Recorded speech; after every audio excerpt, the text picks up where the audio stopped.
Hi guys! Tayo po ngayon ay gagawa ng beef ham na wrap with bacon. Ayan, napakasarap po ito. Try natin. Preparation time. Ayan po, pinuhin po natin ng celery, carrot. Ayan, napakarami pong ingredients nito at napakatrabaho din naman. Ayan, chop time. Hanggang sa maging pino pong ganyan. At tapos sunod na natin ng onion. Medyo pinabilisan ko lang po ang video para mapadali. Ayan. Isang buong onion lang yung nilagay ko. Hindi ko nilagay lahat yung dalawa na yan. Bali, dalawang kalahati lang. Ayan. Ganyan nga po. Pero napaiyak ako ng onion. Ayan. Napino na po ang lahat ng ingredients. Ayan. Igisa na po natin ang bawang at sibuyas. Isunod ang carrot. At saka celery. Gisa-gisa lang po natin ito ng 5 minutes. Saka natin itabi. Ayan, ganyan na. Almost done na siya. Ayan, preparation time naman po para sa beef. Kasama ang flax seeds. 2 itlog.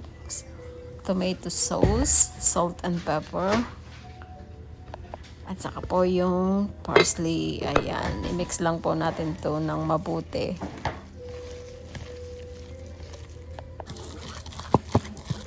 Ayan. Pagkayari nga po itong mai-mix ay atin pong ihahalo din ang ating inilutong carrot mixture.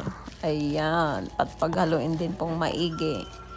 Ayan, nakuambay na pong lahat. Ngayon naman po, isi-shape natin ang ham. Ganyan po. Para lang pong nagbabalot ng lumpia. Pero ito ay napakalaki. Gagabraso. O hita pa yata ito. Napakalaki. May halos mahigit 1 kilo nga ito ay.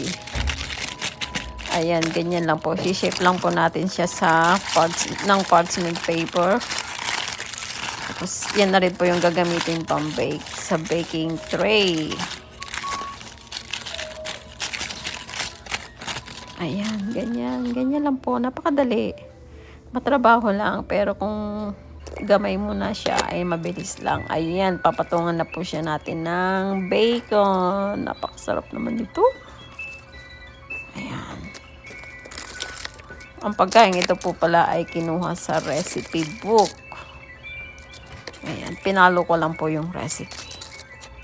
Ayan, ganyan po. Ready for baking na siya. And 350 degree Fahrenheit ng 1 oras at 15 minutes po. Ayan, luto na ang ating beef ham.